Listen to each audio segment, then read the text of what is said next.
ఇక మంచిర్యాల జిల్లా చూసుకుంటే మంచిర్యాల బెల్లంపల్లి మున్సిపాలిటీలో అనేక కుంభకోణాలు ఉన్నాయి. శానిటేషన్ వాహనాల కొనుగోలు మెయింటెనెన్స్లో భారీ కుంభకోణం జరిగినట్లుగా కూడా తెలుస్తుంది. లక్షల్లో కొల్లగొడుతున్నారని కౌన్సిలర్ల ఆరోపణ ఉంది. ₹1,00,000 వెచ్చించి కొనుగోలు చేసిన జేసీబీలు ట్రాలీలను వినియోగించడం లేదనే ఆరోపణలు కూడా చాలా బలంగా వినబడుతున్న పరిస్థితి. 37 లక్షలతో 25 రోజుల క్రితం జేసీబీలు కొనుగోలు చేశారు. బెల్లంపల్లి పట్టణంలో ఎక్కడా కనిపించని పనులు, అదేవిధంగా కౌన్సిల్ ఆమోదం లేకుండా జేసీబీని కొనుగోలు చేశారని ఆరోపణలు కూడా వినబడుతున్నాయి. ఇదే విషయానికి సంబంధించి మరింత సమాచారాన్ని మా మంచిర్యాల ప్రతినిధి నరేష్ అందిస్తారు.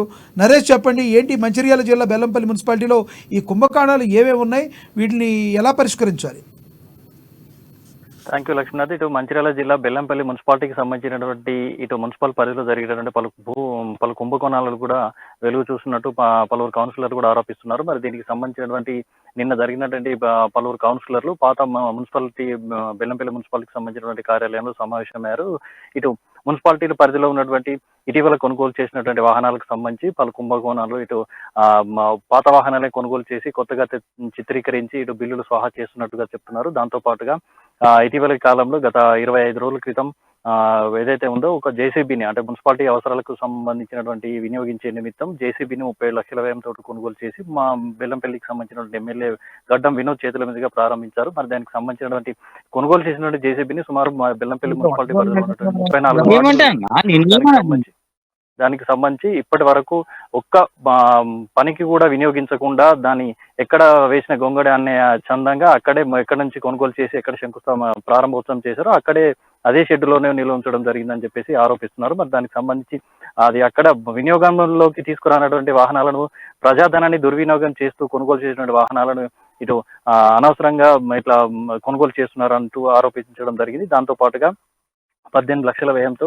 గతంలో కొనుగోలు చేసినటువంటి మున్సిపాలిటీ చెత్త సేకరణకు సంబంధించినటువంటి ఆటో రిక్షాలు ఏవైతే ఉన్నాయో టాటా ట్రాలీకి సంబంధించినటువంటి వాహనాలను 28 సంబంధించినటువంటి వాహనాలు 28 వాహనాలు కొనుగోలు చేసినా కూడా దానికి సంబంధించినటువంటి వాహనాలను నిర్వహణకు సంబంధించినటువంటి నిర్వాహకులు, డ్రైవర్లు లేక దాని వాహనాలు షెడ్లకే పరిమితమయ్యాయని, దానికి సంబంధించి పూర్తి స్థాయిలో కూడా నియామకాలు చేపట్టకపోవడం, మున్సిపాలిటీలో చెత్త సేకరణకు సంబంధించినటువంటి ఇటు సేకరణకు సంబంధించినటువంటి పనుల నిర్వహణకు సంబంధించి పర్యవేక్షించకపోవడంతో చెత్త సేకరించినటువంటి వాహనాలు షెడ్లకే పరిమితమయ్యి తుక్కు పట్టేందుకు కూడా తయారైనటువంటి పరిస్థితులు కూడా నెలకొన్నాయని చెప్పేసి పలువురు కౌన్సిలర్ కూడా ఇటు ఆరోపించడం జరిగింది. మరి ఇటీవల జరిగినటువంటి బెల్లంపల్లి మున్సిపల్ కౌన్సిల్ సమావేశంలో కూడా జిల్లాకు సంబంధించినటువంటి జిల్లా కలెక్టర్ బాదావ సంతోష్తో పాటు ఎమ్మెల్యే దృష్టి కూడా పలుమార్లు దీనికి సంబంధించినటువంటి సమస్యలను వారి దృష్టికి తీసుకొస్తే జిల్లా కలెక్టర్ స్పందించి దానికి సంబంధించినటువంటి జరిగినటువంటి అవినీతి అక్రమాలు ఏవైతే ఉన్నాయో వాటికి సంబంధించినటువంటి పూర్తి స్థాయిలో చర్యలు తీసుకుంటాం, విచారణ జరుపుతామని చెప్పేసి హామీ ఇచ్చారే తప్ప కనీసం దానికి సంబంధించినటువంటి కదలిక మాత్రం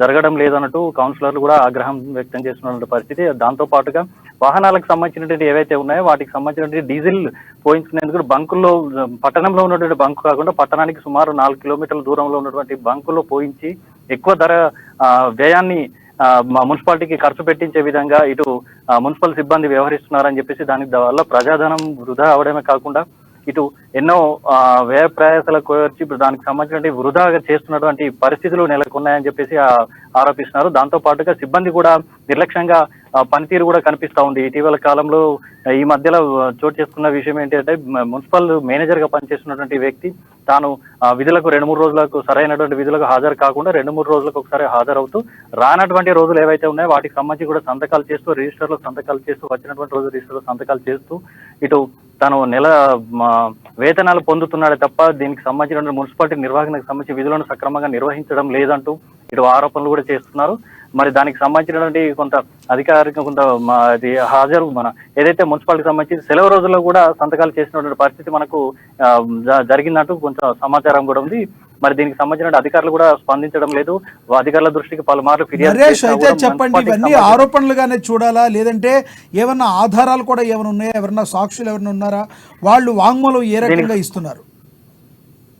దీనికి సంబంధించిన ఆరోపణలే కాదు, ఖచ్చితమైనటువంటి వాస్తవ ఆధారాలు కూడా ఉన్నాయంటూ కౌన్సిలర్ కూడా ఆధారాలతో సహా కలెక్టర్ కూడా ఫిర్యాదు చేసినటువంటి ఘటన కూడా ఉంది. దీనికి వీటికి సంబంధించినటువంటి ఇది ఇటీవల కాలంలో కూడా అటు మున్సిపాలిటీకి సంబంధించిన మార్కెట్ యార్డ్ సంబంధించి కాంప్లెక్స్ నిర్మాణానికి సంబంధించి నిర్మాణాన్ని మధ్యలోనే వదిలేసి నిర్మాణానికి చేపట్టకుండా చిరు వ్యాపారులకు సంబంధించి అటు కూడా ప్రజాధనాన్ని వృధా చేస్తూ కాలయాపన చేస్తూ వారికి తీవ్ర ఇబ్బందులు కలిగిస్తున్నటువంటి పరిస్థితులు కూడా నెలకొని దీనికి సంబంధించిన పూర్తి ఆధారాలు ఏవైతే ఉన్నాయో కౌన్సిలర్ వద్ద ఉన్నట్టుగా కౌన్సిలర్లు కూడా మీడియా ముందుకు వచ్చి పూర్తి ఆధారాలు కూడా మా వద్ద ఉన్నాయి. దానికి సంబంధించినటువంటి ఇటు జిల్లా కలెక్టర్ను మరోమారు కలిసి వారికి ఫిర్యాదు చేస్తాం. దాంతో పాటుగా మున్సిపల్ అడ్మినిస్ట్రేషన్ శాఖకు సంబంధించిన రీజనల్ డైరెక్టర్ తో పాటు ఇటు సెక్రటరియట్ లో ఉన్నటువంటి మున్సిపల్ శాఖ డైరెక్టర్ కు కూడా ఫిర్యాదు చేస్తామని చెప్పేసి దానికి సిద్ధమైనట్టు కూడా ప్రస్తుతం మన కౌన్సిలర్ చెప్తున్నటువంటి పరిస్థితి కూడా నెలకొంది లక్ష్మీనాథ్. అయితే నరేష్ చెప్పండి, ఏది కూడా చెట్టు పుట్ట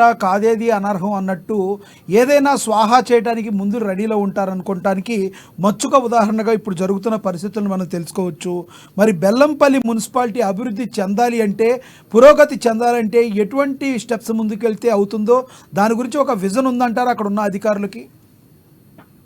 ఇక్కడ ఇటీవలి కాలంలో అధికారులందరూ కూడా కొత్తగా వచ్చారు. ఖచ్చితంగా దానికి సంబంధించిన పూర్తి స్థాయిలో కూడా కొంతమంది కౌన్సిలర్లు కూడా ఇటు మా కాంగ్రెస్ పార్టీలో చేరడం, ఇటీవలి కాలంలో కాంగ్రెస్ అభ్యర్థి కూడా ఎమ్మెల్యే గెలుపొందడంతో వాటికి సంబంధించినట్టు కూడా ఎవరైనా వాటికి సంబంధించిన వివరణలు కోరితే తాను ఇటీవలే వచ్చానే దీనికి సంబంధించిన పూర్తి స్థాయి అవగాహన లేదంటూ ఇటు తప్పించుకునే ప్రయత్నం కూడా చేస్తున్నటువంటి పరిస్థితి ఉంది. మరి దీనికి సంబంధించి ప్రజాప్రతినిధులు ప్రత్యేక దృష్టి సారిస్తే, ఎమ్మెల్యేతో పాటు ఇతర ప్రజాప్రతినిధులు కూడా ప్రత్యేక దృష్టి సారించి బెల్లంపల్లిని కూడా దానికి సంబంధించిన పూర్తి స్థాయి వివరాలు, దీనికి సంబంధించిన అవినీతి అక్రమాలకు సంబంధించిన వివరాలు ఆరా తీస్తే ఖచ్చితమైనటువంటి గతంలో పరిపాలన సాగించినటువంటి బీఆర్ఎస్ నాయకులు ఎవరైతే ఉన్నారో, బీఆర్ఎస్ ఎమ్మెల్యే కనుసన్నలోనే మున్సిపాలిటీ కొనసాగింది అంటూ మున్సిపాలిటీ నిర్వహణ కూడా సక్రమంగా లేకపోవడంతో ఇటు తీవ్ర నిరాశతోనే మున్సిపల్ కౌన్సిలర్లు తమ వార్డులో అభివృద్ధి చెందకపోవడంతో కాంగ్రెస్ పార్టీలో చేరడం జరిగిందన్నట్టు పలుమార్లు కౌన్సిలర్లు కూడా బాహటంగానే చెప్పినటువంటి పరిస్థితి నెలకొంది. మరి దీనికి సంబంధించి ప్రస్తుత ప్రజాప్రతినిధి ఎమ్మెల్యే గడ్డం వినోద్ ప్రత్యేకంగా చొరవ తీసుకొని దానికి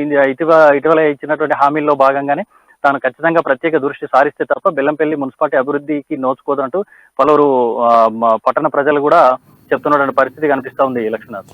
థ్యాంక్ యూ నరేష్.